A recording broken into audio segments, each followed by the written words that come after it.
Okay, Site 27, Campaign Diary, Mission 2, Session 3. So, starts off with Lambda 27, Flynn in tow, finishing up this combat with some organ monsters. You know, pretty standard stuff. Just finishing up that combat. It took like maybe 45 minutes or so to finish it up. Our group kind of plays combat relatively slow, but combat finishes up. They learn a little bit about the different types of organ monsters that are here, like what the heart monsters seem to do, eye monsters, lung monsters, all sorts of stuff. But then they continue exploring. They go around and they come into this one large room. There's effectively it's a really long room, but they end up just taking the immediate left. They find this like digestive pit with a little mound in the middle that you can jump across, and then like a shelf-like area up top that you can they end up grappling hook back up to. So they do that. They decide to kind of jump over there. Oh, and also at this point they've all figured out that Flynn has some healing capabilities. Carson is not about that life. So that's a thing. Then they get up there, they take some samples. Gersh predictably decides to take another sample of this from this pool they find, full of like a bright pinkish purple fluid that they can hear a heartbeat inside. He takes a sample and he decides to taste it. Rolls a pretty high con save, still takes some damage, and manages to avoid some deleterious effects. So, not a good time, but avoids anything really bad. And they decide to blow up the pool. Gersh throws some grenades in, everybody jumps back across. Technically, everyone jumps back across first, but they jump back across, the grenades go off, the heartbeat ceases, and this hallway in front of them that is sealed off with bone, the bone starts to crack and like develop cavity-like fissures. You know, cavities in your teeth. And some of the more scientifically minded players in the group are like, that's not how bones work. Bones generate blood, they don't get supplied blood. Well, these bone plugs are actively kept alive through blood supply. So, they're temporary, as we kind of figured out. So, they keep going. They end up shooting the bone plug to break it open fully. Flynn can then open the fleshy sphincter door behind it.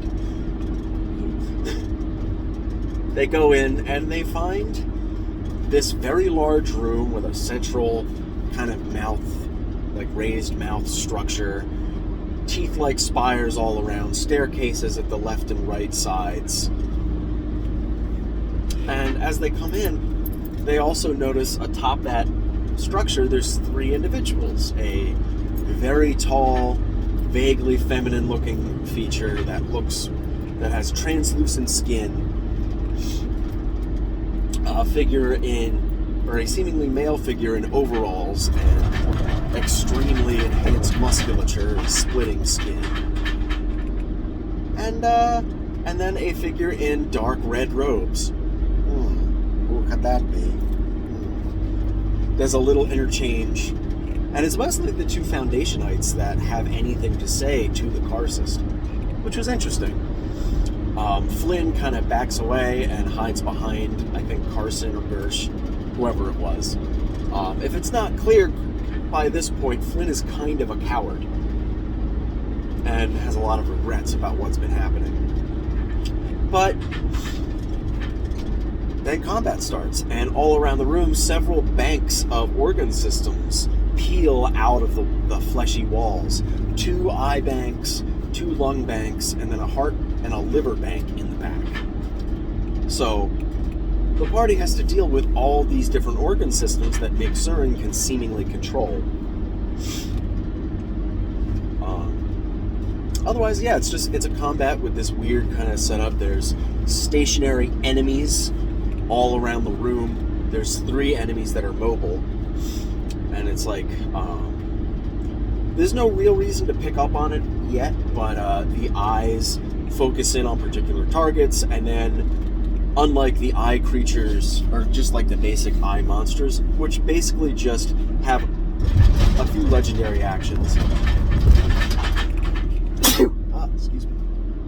They have a few legendary actions, and they can allow their allies to take a single action, like, swing once, basically. So, the eye banks work a little differently. They focus in on a target, give bonuses to hit and damage. And then, the second turn that comes around, then they can do that, allow their allies to make an action. Which is what happens. So, that continues, like, combat goes on. They manage to eliminate one of the banks of lungs. Gersh gets a good idea and fires a necrotic attack at the heart bank, which does big damage, kills one of the hearts, and starts to blacken one of the others. All these different organ banks have varying vulnerabilities, and the players will have to either just brute force it and destroy them, or try to figure out exactly what those weaknesses are. And, they can make medicine checks or try to make guesses and stuff to figure it out, or just trial and error, however they want to do it. But they don't have a massive amount of HP. So, but, that said, as the combat goes on, everybody's doing good stuff. But, one thing in particular that I noticed in this session was one of the players, the one playing Researcher Daly, Dr. Daly, they made, there was a total of 4 rounds of combat this whole session, I think.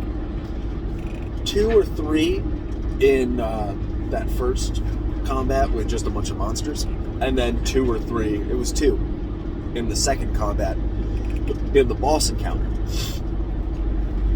And Daly basically couldn't roll above an 11. She couldn't hit anything. And what I think is a really important point for those types of situations, as a DM, you want to look out for when a player just happens to roll really bad all night and kind of throw them a little bit of a bone. Because one, especially if you balance your encounters around,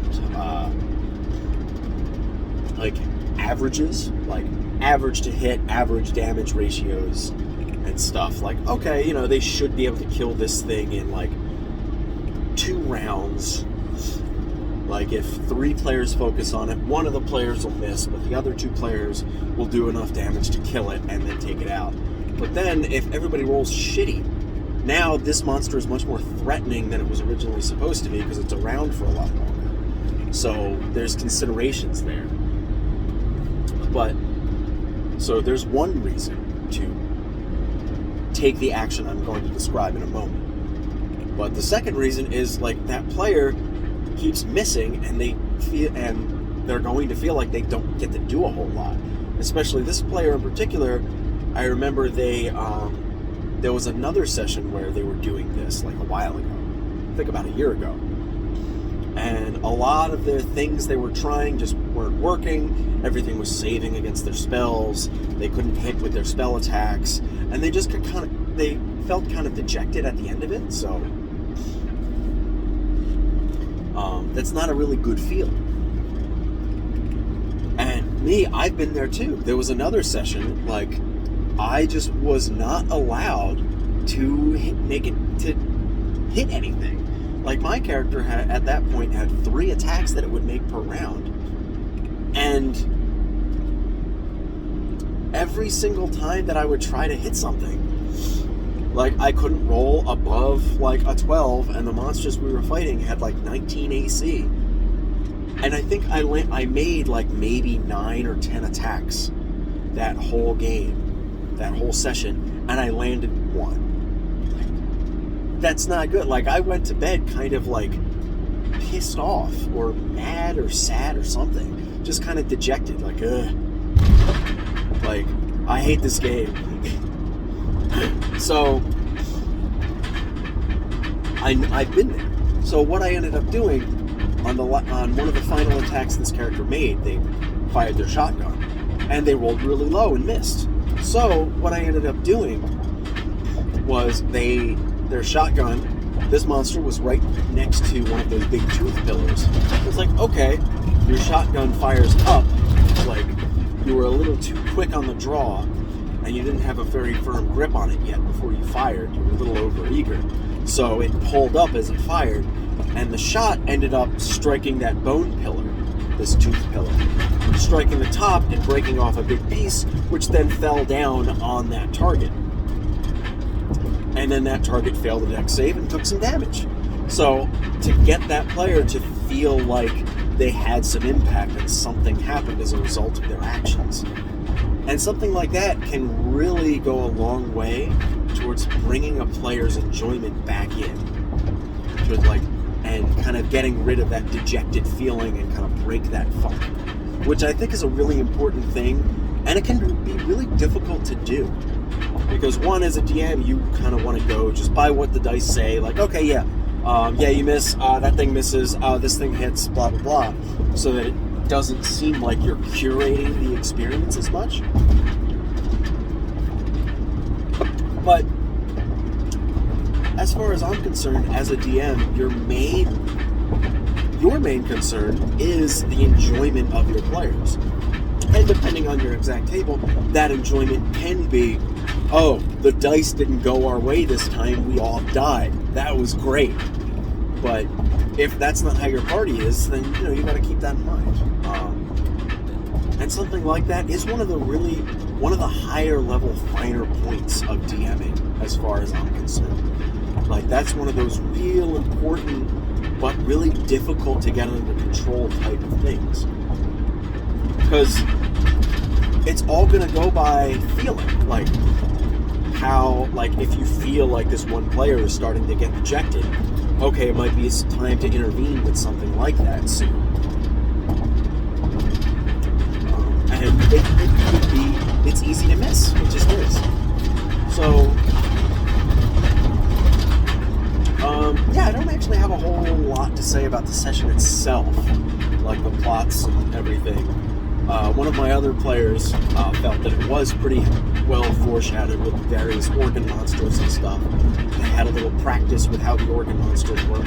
So, good. That means I did a good job, and I'm happy with that. So, see if everything else that happens is properly foreshadowed. So we'll see.